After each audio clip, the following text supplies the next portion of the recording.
اللہ اللہ اللہ اللہ اللہ اللہ۔ الحمد للہ وکفی وسلام علی عبادہ الذین اصطفی، اما بعد، اعوذ باللہ من الشیطان الرجیم، بسم اللہ الرحمن الرحیم،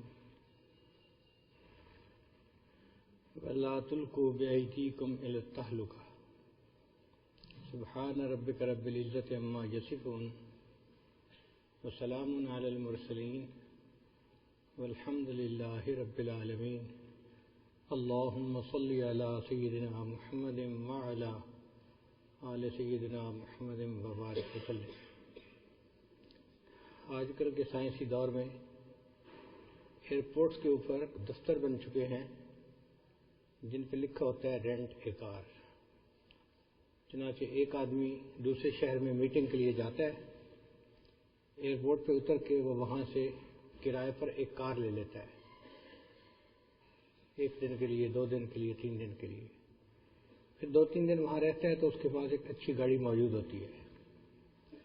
جب واپس جانے لگتا ہے تو کرایہ پے کر دیتا ہے اور واپس چلا جاتا ہے۔ لیکن جو لوگ اس کو کرائے پر گاڑی دیتے ہیں ان کی شرائط ہوتی ہیں۔ ایک شرط یہ بھی ہوتی ہے کہ ہماری گاڑی کو آپ صحیح استعمال کریں گے، اسے کوئی نقصان نہیں پہنچنے دیں گے، اس کی حفاظت آپ کی ذمہ داری ہوگی۔ اور اگر کوئی بندہ ان کی گاڑی کا ایکسیڈنٹ کر دے تو اس کو دوبارہ نہیں دیتے۔ بالکل اسی طرح اللہ رب العزت نے ہمیں کچھ وقت کے لیے یہ جسم عنایت فرمایا ہے۔ یہ جسم ہماری ملکیت نہیں ہے، یہ ہمارے پاس امانت ہے، اس کا مالک اللہ ہے۔ اس نے ہمیں کچھ وقت کے لیے ادھار کا مال دیا ہے، کرائے پہ مال دے دیا ہے، اور ہمارے ذمہ لگایا ہے کہ اس جسم کی حفاظت بھی ہم کریں۔ چنانچہ جسم کی حفاظت کرنا ہماری ذمہ داری ہے۔ شریعت کہتی ہے تم کوئی ایسا کام نہ کرو جس سے کہ تمہارے جسم کو نقصان پہنچے۔ یہاں تک کہ اگر کوئی بندہ کافروں میں پھنس گیا اور اس کو جان بچانے کے لیے کلمہ کفر بولنا پڑ گیا تو شریعت کہتی ہے کہ ہم تمہارے اس کلمہ کفر کو نظر انداز کر دیں گے، تو اپنی جان بچاؤ۔ الا من اکرہ وقلبہ مطمئن بالایمان۔ اب اس جان بچانے کی کتنی بڑی اہمیت ہے کہ کلمہ کفر کو شریعت نے نظر انداز کر دیا۔ اگر کوئی بندے کو دشمن کا ڈر ہو تو شریعت کہتی ہے کہ تم اپنے گھر میں ہی نماز ادا کر لو، مسجد میں جا کر جماعت کے ساتھ نماز پڑھنے کی تمہیں ہم چھوٹ دے دیں گے۔ تو دشمن کے خوف کی وجہ سے فرض نماز کو ادا کرنا جو اتنا ضروری تھا اس کو بھی معاف کر دیا گیا۔ تو جان بچانے کی اتنی ذمہ داری ہے۔ ایک بندہ اگر بیمار ہو جاتا ہے اور ڈاکٹر نے منع کر دیا کہ آپ بھوکے نہ رہو، آپ کو معدے کا السر ہے، آپ کے بھوکے رہنے سے آپ کو زیادہ نقصان ہوگا، تو وہ اپنے فرض روزے کو مؤخر کر سکتا ہے۔ اگر کوئی بندہ بیمار ہے اور ٹھنڈے پانی سے وضو کرنا پڑ رہا ہے، شریعت کہتی ہے کہ کوئی بات نہیں، تم تیمم کر لو، ہم تیمم سے ہی تمہاری نماز کو قبول کر لیں گے۔ ایک مرتبہ ایک صحابی کو غسل کی حاجت ہوئی تو وہاں پہ پانی بہت ٹھنڈا تھا، موسم بھی ٹھنڈا تھا، تو صحابہ جو قریب تھے انہوں نے مشورہ دیا جی کہ آپ کے اوپر تو غسل لازم ہے۔ چنانچہ انہوں نے ٹھنڈے پانی سے غسل کیا، سردی بڑھ گئی، بیماری بڑھ گئی اور ان کی وفات ہو گئی۔ جب نبی علیہ السلام کے سامنے واقعہ بیان کیا گیا تو اللہ کے حبیب نے فرمایا کہ تم نے اس بندے کو کیوں مرنے کے اوپر مجبور کیا؟ اگر وہ تیمم کر لیتا تو اس کے لیے غسل کا بدل ہو جاتا۔ تو ایسی حالت میں جب جان کو خطرہ ہو تو انسان وضو کی بجائے تیمم سے بھی کام کر سکتا ہے۔ ایک آدمی کو 3 دن بھوک ہے، کھانے کو کچھ نہیں ملا، غریب ہے، شریعت کہتی ہے کہ اب تمہارے لیے جان بچانا فرض ہے۔ میرے پاس تو کھانے کے لیے کچھ نہیں۔ بھائی اگر تمہیں مردار کا گوشت کھا کے بھی جان بچانی پڑے تو تمہارے لیے بچانی ضروری ہے۔ اس سے اندازہ لگائے نا کہ دین اسلام نے انسانی جان کی کتنی اہمیت بیان کی ہے کہ مردار کا گوشت کھانا بھی جائز قرار دے دیا گیا۔ احد کے دن میں نبی علیہ السلام نے 2 زرہیں پہنی. زرہ ہوتی ہے جیکٹ، سیفٹی جیکٹ جس کو کہتے ہیں. تلوار تیر سے بچنے کے لیے پہلے وقتوں میں لوہے کی جیکٹ پہن لیا کرتے تھے. صحابہ کرام نے ایک جیکٹ پہنی اور نبی علیہ السلام نے 2 جیکٹیں پہنی. کیوں؟ نبی علیہ السلام کو موت کا خوف زیادہ تھا؟ نہیں، ہرگز نہیں. اللہ کے حبیب صلی اللہ علیہ وسلم بہادری میں سب سے بڑے ہوئے تھے، مگر اللہ کے محبوب صلی اللہ علیہ وسلم اللہ کا حکم جانتے تھے کہ اپنی جان کی حفاظت کرو، تو آپ صلی اللہ علیہ وسلم نے جان کی حفاظت کا بھی حق ادا کر دیا. تعلیم دی کہ دیکھو میں جان بچانے کے لیے کس قدر فکر مند ہوں. اس لیے شریعت نے خودکشی کو حرام قرار دیا ہے. ایسا نہیں ہے کہ کوئی بندہ چھت سے نیچے چھلانگ لگا دے یا گاڑی کے نیچے آ جائے یا کوئی زہر کھا لے. شریعت کہتی ہے اس بندے نے اگر ایسا کیا تو اس کو خودکشی کا عذاب ہوگا، اس لیے کہ جان ہماری نہیں ہے، یہ ہمارے پاس امانت ہے، اس کی حفاظت ہمارے ذمہ ہے. شریعت نے وہ تمام تعلیمات دی جس سے کہ انسان کی جان کو نقصان پہنچتا ہے.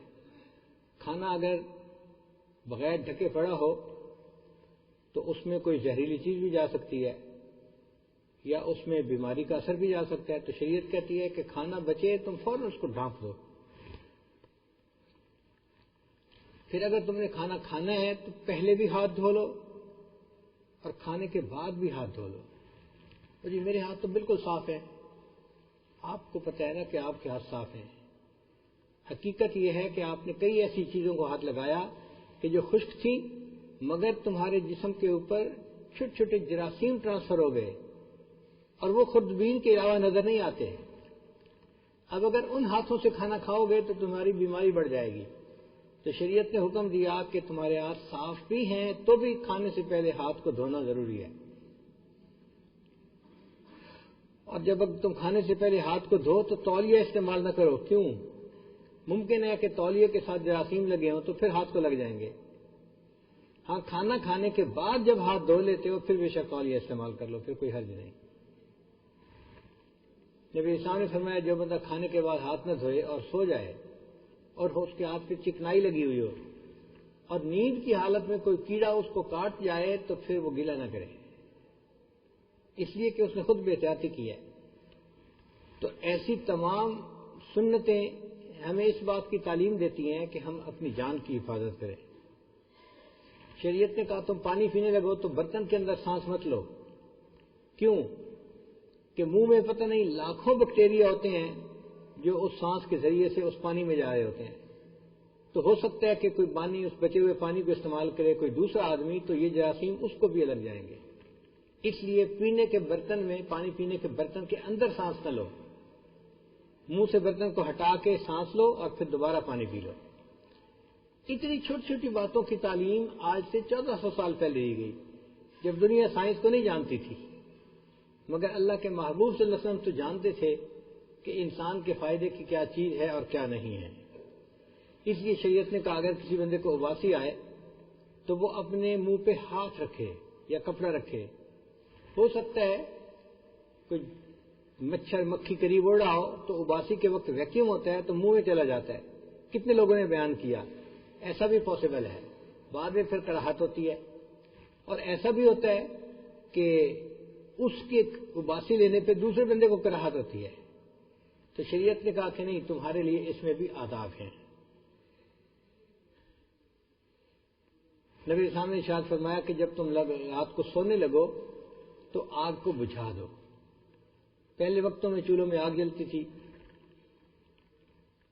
زیادہ جلتی تھی، تو تھوڑی آگ کسی وقت بھی زیادہ ہو سکتی ہے. اس لیے کہتے ہیں کہ 2 چیزیں تھوڑی نہیں ہوتی، ایک آگ اور ایک عشق. بندہ کبھی یہ نہ سمجھے جی کہ مجھے تھوڑا سا عشق ہے فلاں کے ساتھ. بھئی یہ تھوڑا نہیں ہے، یہ کسی وقت بھی بڑھ سکتا ہے. آگ تھوڑی نہیں ہے، یہ کسی وقت بھی بڑھ جائے گی اور پوری عمارت کو لگ جائے گی. چنانچہ بیرون ملک میں مستقل ایک فائر ڈپارٹمنٹ بنا ہوا ہوتا ہے اور اس کی گاڑیاں ہر وقت تیار کھڑی ہوتی ہیں اور عملہ تیار بیٹھا ہوتا ہے 24 گھنٹے. کہیں سے بھی آگ کی اطلاع ملتی ہے تو فوراً پہنچ کے آگ کو بجھاتے ہیں. مجھے بڑی حیرت ہوئی کہ یہاں پر اتنی آگ لگتی ہے، ہمارے علاقوں میں تو اتنی آگ کے واقعات نہیں ہوتے، بہت کم کہیں ہوتے ہیں. تو جب ہم نے معلومات کی تو پتہ چلا کہ وہ لوگ شراب پیتے ہیں اور نشے میں ہوتے ہیں اور اس دوران وہ سگریٹ نوشی کر رہے ہوتے ہیں. اب ان کو پتہ نہیں چلتا، وہ سگریٹ ان کے ہاتھ سے گرتی ہے اور سگریٹ نیچے قالین کو آگ لگا دیتی ہے اور قالین کو آگ لگانے سے پورے گھر کو آگ لگ جاتی ہے. تو یہ واقعات کفر کے ماحول میں بہت کثرت سے پیش آتے ہیں. ہمارے ہاں الحمدللہ یہ واقعات زیادہ پیش نہیں آتے، اور آتے بھی ہیں تو سگریٹ سے یہاں آگ نہیں لگتی. عام طور پہ بجلی کی تاروں سے آگ لگ گئی، ایئر کنڈیشنر کا ساکٹ جل گئی، فلاں چیز جل گئی، اس سے آگ لگ گئی. تو ایسی چیزیں جن سے آگ لگنے کا اندیشہ ہو سکتا ہے اس سے بہت احتیاط کرنی چاہیے. خاص طور پر بجلی کی وائرنگ کرواتے ہوئے اپنی ساکٹوں کو اس طرح وائرنگ کروائیں کہ چھوٹے بچے اس میں انگلی نہ ڈال سکیں. بچے جب چھوٹے ہوتے ہیں نا تو ان کو ہر نئی جگہ دیکھنے کا شوق ہوتا ہے. انگلیاں بھی چھوٹی چھوٹی ہوتی ہیں اور کئی مرتبہ ساکٹوں کے اندر انگلیاں ڈالتے ہیں اور بچوں کو بجلی کا جھٹکا لگتا ہے اور بچے کی موت آ جاتی ہے. تو بچوں کی حفاظت ماں باپ کی ذمہ داری ہے. بلکہ گھروں کے اندر جب بجلی کا کنیکشن دیا جائے تو ایک ہوتا ہے ارتھ کا کنیکشن، وہ بڑا اہم ہوتا ہے. فریج رکھنی ہے یا کولر رکھنا ہے یا کوئی اور چیز رکھنی ہے تو ارتھ کا کنیکشن ضرور گھر میں کروانا چاہیے، اس کو بھی اہم سمجھنا چاہیے.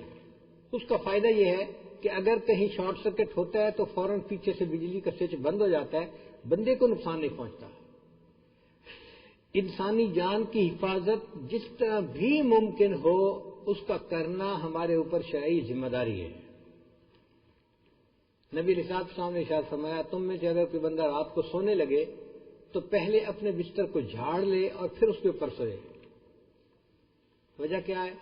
ہو سکتا ہے اس کے اوپر کوئی کیڑا ہو تو اس کو نقصان ہوگا. ہمارے محلے میں ایک واقعہ پیش آیا. ہم چھوٹے تھے، گرمی کا موسم تھا اور محلے کے سب لوگ تقریباً اپنے گھر کی چھتوں پہ سوئے ہوئے تھے. اچانک بارش شروع ہو گئی تو سب لوگ نیچے کی طرف بھاگے. ایک گھر تھا، اس میں ایک خاتون جو تھی وہ چھت سے نیچے اتری اور کمرے میں ایک بستر بچھا ہوا تھا، چارپائی بچھی ہوئی تھی. تو اس نے بتی جلانی یا آگ جلانی مناسب نہ سمجھی، چراغ جلانا مناسب نہ سمجھا اور اندھیرے میں جا کے چارپائی پہ لیٹ گئی. اس چارپائی کے اوپر ایک سانپ تھا جس نے کاٹا اور اس عورت کی وفات ہو گئی. جوان العمر عورت کی وفات سانپ کے کاٹنے سے ہو گئی. اور نبی علیہ السلام نے 1400 سال پہلے سمجھا دیا تم اگر لیٹنے لگو تو اپنے بستر کو جھاڑ لیا. اس لیے نبی علیہ السلام نے منع فرمایا آدمی اس طرح نہ لیٹے کہ آدھے جسم پہ دھوپ ہو اور آدھے جسم پہ سایہ ہو. اس کو حدیث میں منع کیا گیا ہے.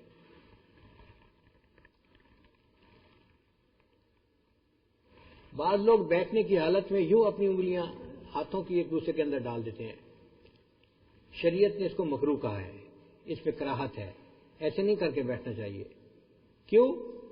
سائنس یہ بتاتی ہے کہ اگر قریب کہیں سانپ نکل آئے یا کوئی اور ایسی بات پیش آئے کہ بندے کو جلدی بھاگنا پڑے تو اس وقت میں جب اس طرح بیٹھا ہوتا ہے اس کی انگلیاں ایک دوسرے کے ساتھ لاک ہو جاتی ہیں اور بندے کو جیسے ہتھکڑی لگی ہوتی ہے اس کے ہاتھ ہی نہیں کھلتے کیونکہ اس کی جان کو خطرہ ہو سکتا ہے. شریعت نے اس طرح انگلیوں میں انگلیاں ڈال کے بیٹھنے کو مکروہ قرار دیا. اگر تم نے بیٹھنا بھی ہے تو ہاتھ کے اوپر ہاتھ اس طرح رکھو تاکہ آسانی سے ہاتھ کھل جائے. ایسے کر کے نہ بیٹھو. آپ دیکھیے کہ کتنے چھوٹے لیول پہ نبی علیہ السلام نے ہمیں تعلیمات دی کہ ہم اپنی جان کی حفاظت کریں. شریعت نے یہ بھی کہا کہ اگر ایک آدمی دوسرے سے چھری لینا چاہتا ہے تو چھری پکڑانے والا بندہ ایسے چھری نہ پکڑائے کہ ہاتھ میں قبضہ ہو اور چھری دوسرے کو پکڑا دی. ہو سکتا ہے چھری تیز ہو اور دوسرے بندے کے ہاتھ کو لگ جائے. شریعت کہتی ہے پکڑانے کا طریقہ یہ ہے کہ اس کی تیز جگہ کو تم خود پکڑو اور اس کا دستہ جو ہے وہ دوسرے کی طرف کرو اور اسے اس طرح سے پکڑاؤ. یعنی شریعت نے چھری ایک ہاتھ سے دوسرے ہاتھ میں پکڑانے کے بھی آداب سکھائے ہیں تاکہ دوسرے بندے کی جان کو نقصان نہ پہنچے.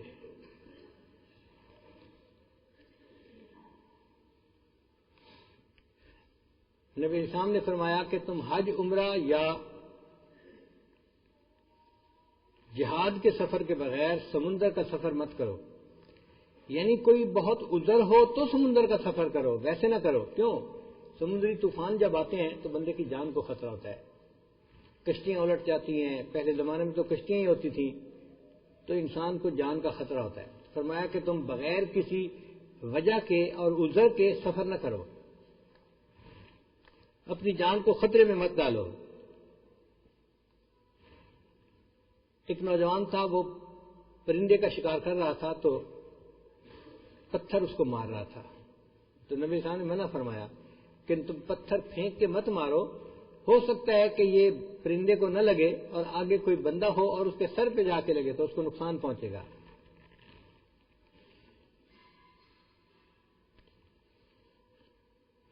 نبی صاحب نے ارشاد فرمایا کہ تم 3 جگہ پہ نجاست نہ پھیلاؤ. ایک پانی کی جگہ، کنویں کے قریب، کیونکہ لوگ آتے ہیں کنویں میں نہانے کے لیے، پانی بھرنے کے لیے، تو اگر وہاں قریب میں کوئی نجاست کر دے تو آنے والے کے پاؤں کو نقصان ہو سکتا ہے. تو شریعت نے منع کر دیا گیا.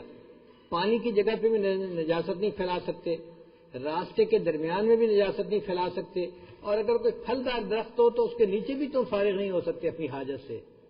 کیوں کہ لوگ پھل حاصل کرنے کے لیے آئیں گے اور ان کے پاؤں آلودہ ہو جائیں گے. شریعت نے منع کیا کہ تم ایک جوتا پہن کے نہ چلو. اگر پہننے ہیں تو دونوں جوتے پہنو، اور اگر نہیں پہننے تو دونوں جوتے اتار دو. ایک جوتے میں ایک پاؤں میں جوتا پہنے اور دوسرے میں نہ پہنے، اس کو منع کر دیا. کیوں؟ بندہ ان بیلنس ہو جاتا ہے، گرنے کا خدشہ ہے، جان کا خطرہ ہے، زخمی ہونے کا خطرہ ہے. تو شریعت نے ہمیں ہر اس بات کی تعلیم دی کہ جس سے ہم اپنی جان کی حفاظت کر سکتے ہیں. آج کل مسافروں کے لیے ایک نئے قسم کے جو ہے نا بستر بنے ہیں، ان کو باندھ کے چھوٹا سا بنا لیا جاتا ہے اور سفر میں لوگ پسند کرتے ہیں، مگر اس میں زپ لگی ہوتی ہے. وہ زپ کیسے لگی ہوتی ہے کہ اس کے اندر بندہ داخل ہوتا ہے، جیسے بوری کے اندر داخل ہو جاتا ہے اور زپ کو بند کر لیتا ہے. تو سردی تو رک جاتی ہے، مگر شریعت کہتی ہے کہ جب تمہارے ہاتھ بھی اس کے اندر آ گئے اور اب تم جاگو تو ہاتھ نکل نہیں سکتے باہر، ہو سکتا ہے کوئی مسئلہ بنے اور تمہیں یکدم اٹھ کے بھاگنا پڑے، تو تم تو اس کپڑے کے اندر اب بندھے ہوئے ہو. ایک طرح سے اس طرح سے لیٹنا یا سونا یا ایسے بستر کو استعمال کرنا شریعت نے اس کو مکروہ قرار دیا ہے. ایک بندہ چارپائی کے اوپر سویا ہوا ہے، دوسرا بندہ اس کی چارپائی کے نیچے آ کے سو جاتا ہے. شریعت نے کہا نہیں، ایسے مت کرو، نقصان ہو سکتا ہے. اسی لیے جب کوئی بندہ موٹر سائیکل چلائے تو ہیلمٹ کا استعمال کرنا اس کے لیے ضروری ہوتا ہے. یہ صرف ٹریفک کے قانون میں ہی ضروری نہیں ہے، یہ شریعت کے حکم میں بھی ضروری ہے. اس لیے کہ جب سائیکل موٹر سے بندہ گرتا ہے تو اکثر و بیشتر سر پہ چوٹ لگتی ہے، اور سر کی چوٹ ہمیشہ نقصان دہ ہوتی ہے. سائنس کی کتابوں میں لکھا ہے، چھوٹا ہو یا بڑا، جس بندے کو بھی سر کی چوٹ لگے گی اس کا آئی کیو لیول یقیناً پہلے سے کم ہو جائے گا. ہر چوٹ کے لگنے پر اس کا آئی کیو لیول کم ہو جائے گا، ذہانت پہلے سے کم ہو جائے گی. تو سر کو چوٹ سے بچانا کتنا ضروری ہوا. ہمارے نوجوان اس بات کا کوئی خیال نہیں کرتے اور اس کو کوئی ضروری نہیں سمجھتے. بس پولیس کا ڈر ہوتا ہے کہ کہیں کوئی ٹکٹ نہ دے دے، اس کے سوا اس کو ہم ضروری نہیں سمجھتے. حالانکہ یہ دین اسلام کی تعلیمات میں سے ہے. ہم اس کو نبی علیہ السلام کا حکم سمجھ کے اس پر عمل کریں، ہمیں ثواب بھی ملے گا اور ہماری جان کی حفاظت بھی ہوگی. بعض نوجوان ون ویلنگ کرتے ہیں. ون ویلنگ کا کیا مطلب کہ نیا موٹر سائیکل خریدا، اب اس کو اس طرح سے چلاتے ہیں کہ ایک ویل پہ وہ موٹر سائیکل چل رہا ہوتا ہے اور دوسرا ویل اٹھا ہوا ہوتا ہے. یہ حرام ہے. اور کئی نوجوان ہاتھ چھوڑ دیتے ہیں موٹر سائیکل چلاتے ہوئے اپنی جوانی اور بہادری دکھانے کے لیے. ہم اس طرح بہادری تو دکھا دیتے ہیں، لیکن اس طرح ہم ایک بڑے گناہ کا مرتکب ہوتے ہیں. مجھے لاہور میں ایک بندہ ملا، وہ اپنے بیٹے کی طرف سے بڑا پریشان تھا. کہنے لگا جی کہ میرا بیٹا سمجھدار ہے، سب کچھ ہے، اس کو ون ویلنگ کی عادت ہے، بس دوستوں میں آ کے وہ دکھاتا ہے اپنے کرتب، اور اس کی وجہ سے اس کے 6-7 دفعہ بڑے ایکسیڈنٹ ہو چکے ہیں. اور میں اتنا خرچہ کر کر کے تنگ بھی ہو گیا ہوں، مگر وہ بچہ باز نہیں آتا. ذرا ٹھیک ہوتا ہے پھر دوبارہ موٹر سائیکل کے اوپر سفر کرتا ہے اور ون ویلنگ کرتا ہے. تو ایسے موٹر سائیکل کو چلانا کہ جس سے جان کو خطرہ ہو، شریعت نے اس سے منع کیا ہے. بعض نوجوانوں کو گاڑی تیز چلانے کی عادت ہوتی ہے. وہ گاڑی پہ بیٹھتے ہیں تو پھر خوب سپیڈ دباتے ہیں. یاد رکھیں کہ گاڑی کو تیز چلانا ہنر مندی نہیں ہوتی. گاڑی کو کنٹرول کر کے چلانا یہ ہنرمندی ہوتی ہے. بچے کو بھی بٹھا دے اور وہ سپیڈ پہ پاؤں رکھ دے تو گاڑی تو تیز بھاگے گی, وہ کوئی مسئلہ نہیں ہے, مگر جان کا خطرہ ہوگا. اسی لیے گاڑی پہ بیٹھتے ہوئے ہمیشہ سیٹ بیلٹ باندھنی چاہیے. لوگ سیٹ بیلٹ کو اہم نہیں سمجھتے. اکثر جگہوں پہ جب میں جاتا ہوں تو مجھے عادت ہے سیٹ بیلٹ پہننے کی, تو میں بیٹھتا ہوں تو ڈرائیور مجھے کہتا ہے جی کوئی بات نہیں جی, یہاں کوئی نہیں اتنا ضروری, یہاں پولیس کچھ نہیں کہتی جی. تو پھر میں انہیں کہتا ہوں کہ میں پولیس کے ڈر سے نہیں باندھ رہا, میں اس کو نبی علیہ السلام کا حکم سمجھ کے باندھ رہا ہوں. وہ جی نبی علیہ السلام کا حکم ہے سیٹ بیلٹ باندھے. میں نے کہا نبی علیہ السلام کا حکم ہے. کیسے کہ نبی علیہ السلام نے ارشاد فرمایا وَلِنَفْسِكَ عَلَيْكَ حَقٌّ, تمہاری جان کا تمہارے اوپر حق ہے. اب یار لوگ اس کا مطلب یہ سمجھتے ہیں کہ ٹکا کے کھاؤ, تمہاری جان کا حق ہے جی, ٹکا کے کھاؤ بس. اس کا یہ مطلب نہیں ہے. اس کا مطلب یہ کہ ہر وہ کام کرو جو تمہارے جسم کے لیے فائدے مند ہے, اس کا تمہارا حق ہے. تو سیٹ بیلٹ باندھنے سے انسان ایکسیڈنٹ کے بڑے نقصانات سے بچ جاتا ہے. ہوتا کیا ہے؟ ہوتا یہ ہے کہ گاڑی تیز چل رہی ہوتی ہے, جب دوسری گاڑی کے ساتھ ایکسیڈنٹ ہوتا ہے نا تو گاڑی یکدم رک جاتی ہے. مگر ایک ہوتا ہے مومنٹ آف انرشیا, انسان کا بدن وہ بھی تیز چل رہا ہوتا ہے, جب یکدم گاڑی رک گئی تو بدن تو اسی رفتار سے آگے جانے کی کوشش کرتا ہے. تو جیسے ہی گاڑی رکتی ہے ایکسیڈنٹ میں تو جسم سامنے جا کے کبھی سر لگا, کبھی منہ لگا, کبھی کندھا لگا, اور بندے کو پتہ بھی نہیں چلتا کہ کہاں کیا لگ رہا ہے. جو تجربات کرتے ہیں لوگ وہ بتاتے ہیں کہ 1 سیکنڈ کے کچھ حصے میں انسان ڈیش بورڈ کے اوپر لگ کے واپس بھی آ جاتا ہے. بعض مرتبہ ڈرائیور کے جسم کا آدھا حصہ کھڑکی کے شیشے میں سے باہر نکل کے واپس آتا ہے, اس کو پتہ بھی نہیں چلتا. یہ سب کچھ 1 سیکنڈ کے تھوڑے سے حصے میں ہو رہا ہوتا ہے, اتنا تیز ہوتا ہے سب کچھ. اب چونکہ سیٹ بیلٹ نہ باندھنے کی وجہ سے موت کا ڈر ہے, ایکسیڈنٹ میں زیادہ نقصان کا ڈر ہے, لہذا سیٹ بیلٹ کا باندھنا ہمارے لیے لازم ہو گیا. تو اس کو صرف مقامی قانون سمجھ کے پولیس سے بچنے کے لیے نہ باندھیے, بلکہ اللہ کا حکم سمجھتے ہوئے, نبی علیہ السلام کی تعلیمات سمجھتے ہوئے اس کو باندھنے کی عادت بنا لیجیے. کچھ نوجوان مخالف سمت میں گاڑی چلاتے ہیں, ون وے ہوتا ہے اور وہ ون وے کی پرواہ نہیں کرتے. اور جی کوئی پولیس والا یہاں نہیں ہوتا, ون وے چلو. بھائی پولیس والا نہیں ہوتا, لیکن اس سے ایکسیڈنٹ کے خطرے بڑھ جاتے ہیں, نقصان ہوتا ہے, لہذا ایسا کوئی عمل نہیں کرنا چاہیے جس سے کہ نقصان ہو. حتیٰ کہ اگر آنے والے ایک راستے سے آ رہے ہیں اور وہ ون وے ہے تو ہمیں اس پہ دوسری سمت میں نہیں چلنا بھی نہیں چاہیے. چند سال پہلے رمی جمار کے موقع پہ, حج کے موقع پہ ایک مجمع آ رہا تھا, تو دوسرے ایک گروپ نے ان کے مخالف سمت میں چلنے کی کوشش کی. کوئی ٹریفک نہیں تھی وہاں, کچھ لوگ آ رہے تھے, کچھ لوگ جا رہے تھے. اب وہ ایسا ادھم مچا کہ جو قوی تھے انہوں نے زور لگایا اور جو کمزور تھے وہ نیچے گرے اور ان کے اوپر سے لوگ گزرنے لگے. چنانچہ 1000 سے زیادہ انسانوں کی موت ہو گئی. آپ بتائیے یہ کتنا بڑا واقعہ ہے. 1000 انسان فوت ہو گئے صرف مخالف سمت میں چلنے والے لوگوں کی وجہ سے. کتنا گناہ ہوگا؟ ایک بندے کا گناہ اتنا زیادہ ہے تو 1000 بندوں کا گناہ کتنا زیادہ ہوگا. اور یہ صرف اس لیے ہوا کہ مخالف سمت میں چلے. ایسا نہیں کرنا چاہیے. اسی طرح طواف میں کئی لوگ مخالف سمت میں چلنا شروع کر دیتے ہیں. یہ ایک اسلامی حکم ہے جس کو کہ ہمیں چاہیے کہ ہم اس کو عام کریں. اپنے گھروں میں بچوں کو بھی سیفٹی کا حکم دیں اور اپنے دوستوں میں بھی اس کے تذکرے کریں کہ بھئی ہمیں سیفٹی کا خیال رکھنا ہے, اپنی جان کی حفاظت کا. لیکن آج مسلمانوں نے اس پر عمل کرنا کم کر دیا اور کفر نے یہ کہنا شروع کر دیا کہ جی ہم سیفٹی کا زیادہ خیال رکھتے ہیں. بھئی آج سائنسی دور ہے, دنیا اپنی چیزوں کا تعارف کروا رہی ہے. یہ فیس بک ہے, یہ انٹرنیٹ ہے, یہ فلاں مصیبت ہے, یہ موبائل ہے, یہ فلاں ہے. تو جب دنیا اپنی چیزوں کا تعارف کروا رہی ہے اور پوری دنیا میں پھیلا رہی ہے, ہم مسلمانوں کی ذمہ داری بنتی ہے ہم نبی علیہ السلام کی تعلیمات کو بھی پوری دنیا میں پھیلائیں, عام کریں. ہم کفر کو یہ بتائیں کہ یہ تمہاری تعلیمات نہیں ہیں، تم نے اسلام کی تعلیمات میں سے چوری کی ہیں یہ باتیں، اور اب اس کے اوپر ٹھیکیدار بن کے بیٹھ گئے ہو۔ تو انسان جان کی حفاظت اللہ کا حکم ہے، نبی اسلام کا حکم ہے۔ ہم اپنی جانوں کی حفاظت کی پوری کوشش کریں، گھروں میں، فیکٹریوں میں، کام کی جگہ پہ، جہاں عمارتوں کی تعمیر ہو رہی ہے وہاں پر اس بات کا ہر بندے کو خیال رکھنا چاہیے کہ دوسرے بندے کو نقصان نہ پہنچے۔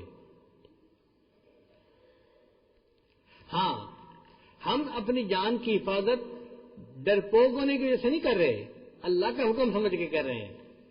اور جب کوئی ایسا وقت آیا کہ اللہ کے حکم پہ جان دینے کا وقت آیا تو آپ دیکھنا پھر ہم سب سے آگے ہوں گے، اس لیے کہ یہ جان اللہ کی ہے، جان دی ہوئی اسی کی تھی، جان دی ہوئی اسی کی تھی، حق تو یہ ہے کہ حق ادا نہ ہوا۔ ہم تو جان دے کر بھی اللہ کا احسان مانیں گے کہ اللہ آپ نے ہم سے یہ نذرانہ قبول فرما لیا۔ مگر عام حالات میں اپنی جان کی حفاظت ضروری ہے، ہم اپنی جان کی حفاظت کریں اور اللہ کے ہاں اجر کے ذمہ دار بنیں۔ فنا فی اللہ کی تہ میں بقا کا راز مضمر ہے، جسے مرنا نہیں آتا اسے جینا نہیں آتا۔ اللہ تعالیٰ ہمیں اسلامی تعلیمات کے مطابق پوری زندگی گزارنے کی توفیق عطا فرمائے۔ وآخر دعوانا ان الحمد للہ رب العالمین۔ آج یہ تعلیمات اتنی کم ہو گئی ہیں کہ یہ عنوان بھی لوگوں کو غیر مانوس نظر آتا ہے کہ یہ کیسی تقریر شروع کر دی۔ بھائی اس کی اہمیت بتانے کے لیے، اگر آج ہم اس کو مانوس نہیں محسوس کر رہے، جب اس کی اہمیت پر غور کریں گے تو پتہ چلے گا کہ واقعی نبی علیہ السلام کی جو درجنوں احادیث ہیں ان کے پیچھے جو مقصد ہے وہ بہت عظیم مقصد ہے۔ ہمارے ملکوں میں اس کی اتنی کمی ہے کہ پچھلے دنوں اخبار میں خبر آئی، کراچی گڈانی کے اندر جہاں جہاز توڑتے ہیں وہاں پر ایک جگہ پر آگ لگ گئی اور کتنے لوگ فوت ہو گئے۔ اب آگ سے بچنے کی تدابیر ہمیں کرنی چاہیے تھی، انسانی جانوں کی حفاظت ہمیں کرنی چاہیے۔ اس کو معمولی سمجھنا ایک بڑی غلطی ہے، اور اس غلطی کی نشاندہی کرنا بھی منبر و محراب کی ذمہ داری ہے۔ اس لیے آج کے اس قیمتی وقت کو ہم نے اس عنوان کے لیے چنا۔ اللہ تعالی ہمیں اپنی جان کی حفاظت کی توفیق عطا فرمائے۔ وآخر دعوانا ان الحمد للہ۔